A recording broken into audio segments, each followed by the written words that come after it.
But moving from a panel discussion now to a TED Talk style of a talk that we have with somebody who's been a strong supporter again of Indiaspora, who gets a standing ovation wherever he goes. And I still remember he gave up commentating at a Wimbledon semi-final to be with Indiaspora at the House of Lords and really, really move the audience in a way that very few can. Someone who has actually taken India and Asia into the International Hall of Fame through what he has done in tennis. Ladies and gentlemen, please welcome Vijay Amritraj.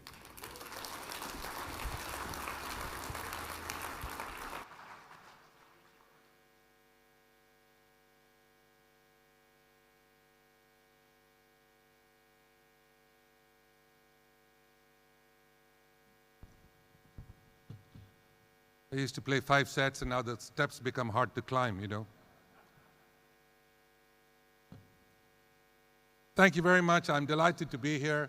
First and foremost, congratulations to MR, Sanjeev, the incredible team at Indiaspora to put on an event of this nature over 3 days. It is a truly uphill task, and it's been absolutely splendid, extraordinary, and I'm sure all of us feel the same way about what Indiaspora and the team has done. So a big round of applause for... The only thing I have to say about MR, though, looking at him now, I can't decide whether to look at his tie or his earring. But I think he looks good with both. Over the last 2 days, we've heard so much about business and a variety of engagements, collaborations, innovations, new tech that's coming into play, inventions, startups, and so on. The one thing that we have not heard of across the 2.5 days is pretty much what I intend to try to address a little bit of, and that's sport, and what a difference it can make. The one thing about sport is that it's very clear. It's very clear. When I went in to play something, it was if I had a good day, I won. If I had a bad day, I lost. It was simple as that. And if you lost to a guy, you didn't want to lose to him again. And you went out and worked as hard as you could to be able to do that. So where are we with sport in India? For me, sport has given me everything in life. It took me places I never thought I would go. It allowed me to meet people I never thought I would meet. And it gave me an opportunity to stay in people's homes in different walks of life, different forms of society, from Stockholm to Sydney, from Tokyo to Tashkent, from Bombay to Boston. It was all incredible commonality for me, which was community, family, friends, bringing people together, and what it means for each person's community to live in peace, to live in joy, and to live with neighbors. And I think, on the one hand, sport can play that role. And sport, you play with someone, and you have a good time, you get together with them afterwards socially, makes you feel good. It brings people together. It keeps families together. It brings communities together. And I think to a great extent, that's exactly what Indiaspora stands for, bringing communities and people together, not just within the Indian community, but within the communities that we live in different parts of the world. So I do believe that it's a strength that we bring to the table as Indians. And anyone from any part of the world who's visited India fully gets it, gets the idea that hospitality in India is second to none. We are best at it, and for a reason, basically because of the people. The people are there to make you feel good when you leave, that you want to come back. And so they've always been return visitors. As far as sport is concerned, from the time I played way back in the 70s, 50 years ago seems like it went with the blink of an eye. In 1974, I led India to the final of the Davis Cup for the first time in the history of Indian tennis in the Open era.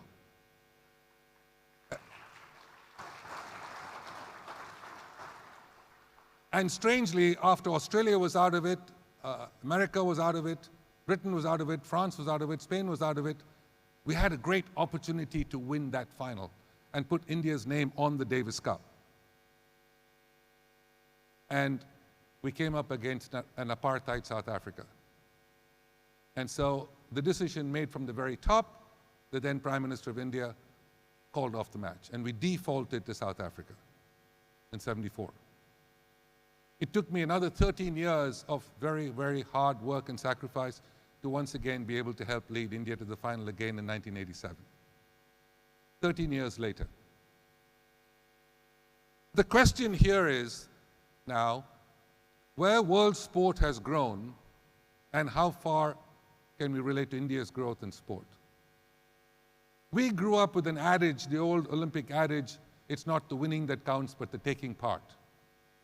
We took part in everything. But the West went with that incredible saying by Vince Lombardi, the coach of the Green Bay Packers, who said, winning isn't everything, it's the only thing.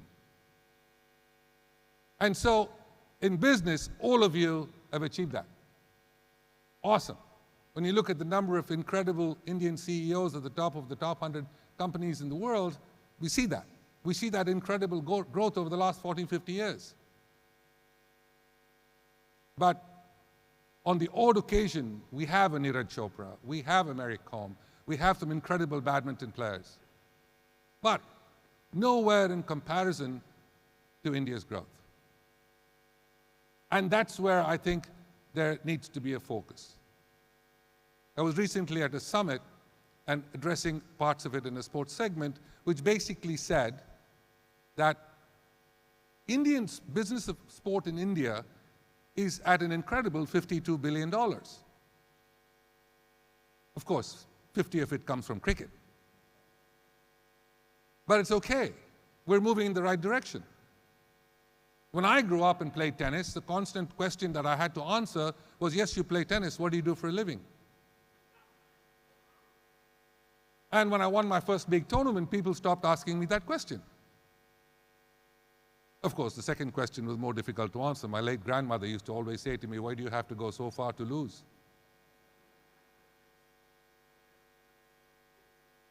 Again, there was clarity to it. There was great clarity to what sport has to offer. The question is, are we able to commit ourselves to such a great extent where it is by far, the world's riskiest startup? Just because you put money into a startup and if you invest in 10 companies, you know you might hit pay dirt in a couple of them. Even if they don't, there's an asset to be able to sell. In sport, it's zero. It's zero. That's why the risk-reward ratio is so different. It's so high. But, believe you me, it is truly worth it when you get there. We have made giant strides in sport, no question about it. The government of India has been incredibly supportive of sport. Each state in India is spending fortunes of money now to be able to compete with the next state. And each of the kids who actually win medals in local, our own India's national games, are paid good monies when they come back home to their families because they got a gold or a silver or a bronze at the national games. We never had that. When I left India the first time to play in a tournament overseas, I left with 3 pounds. So I had to win in the afternoon to be able to eat at night. I stayed quite thin most of the way. But my whole journey of playing Davis Cup for India for 20 years has been my greatest privilege and honor. Because more than anything else, it taught me about myself. It taught me about what I'm capable of doing and how I can reach for beyond what you think you're going to be able to attain. Sport is clear. Work is yours. You have a good team around you, good family around you, to be able to carry you to where you want to get to. And truly, we've all said this, sky's the limit. When we grow up, we say, sky's the limit. You do your homework, eat your vegetables, work hard, you have great talent, sky's the limit. Till I was doing a television series for a network one time, and one of the guests on my show was the second man on the moon, Buzz Aldrin. And it was a 1-hour conversation that I had with Buzz at his home, and I went and looked around in his house, and I saw all these various accolades, the Enterprise, the Odyssey, the NASA, his Presidential Medal of Honor. I mean, the whole slew of stuff that was all over his home, except I saw this one little plaque in the corner which caught my eye. And that's an important aspect, where it said, "Who said sky is the limit when I left my footprints on the moon?" So there are moments like this that actually want you to be in sport. And I will just add one little story that I hope will help when you all think of investing and why investing in sport, why investing in Indian sport is critical to our growth together. And I will leave you this one story which brings back my analogy to a Davis Cup match. I was at the tail end of my career. We were playing Argentina, who had a much better team than us, in New Delhi in the summer. Their number 1 player was ranked 7 in the world. The number 2 player was ranked 16. One guy was 21, the other guy was 23. I was in my mid-30s. My brother was older than me. My colleague from Chennai, Ramesh Krishnan, was the other player on our team. We played in Delhi. I was also playing captain of the team. And the opening match, I was sitting in the captain's chair in the heat as Ramesh was playing the first match. He loses a tight match to their number 1 player. I go out, have a shower, come back in. I managed to squeeze out in a 4-hour match against their number 2 player, so we won one match all. Come back the next day, play a 5-hour match in doubles. My brother and I, we lose 8-6 in the 5th. So I played 9.5 hours over 2 days in the summer.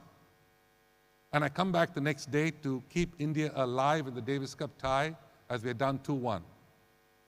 And the guy who's ranked 7 in the world, 21 years of age, has had a day off. So he comes in fresh at 11 o'clock in the morning. He wins the first set, he wins the second set. He's up 3-love, 40-love in the third. I end up squeezing out the third set, 8-6. We go in the locker room for a 10-minute break. The doctor checks me out. The trainer is working on me. And the doctor said, "Well, listen, I can't let you go out and finish this match because you've lost 11 pounds in weight. You're burning up. There is no way you should be able to allow to go out and play this match." And so the whole team around me says, "Listen, you've done great. India's proud of you.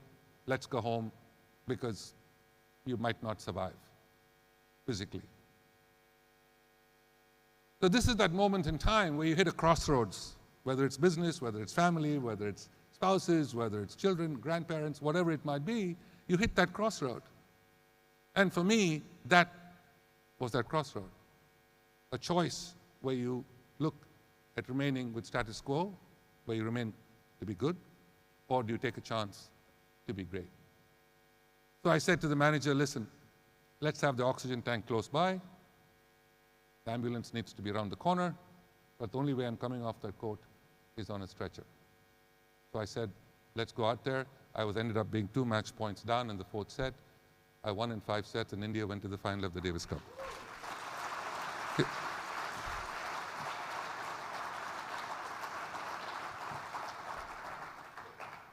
I'm just going to wrap up by saying a big, big thank you to everyone I've had the opportunity to meet today, this last couple of days. It's been just absolutely wonderful for me to be here. Thank you to Amar, thank you to Sanjeev, thank you to the entire Indiaspora team. More than anything else, thanks to each one of you. As you leave here, when you go back, continue to think about community, family, bringing countries and people together, but most important of all, invest in sport. Thank you.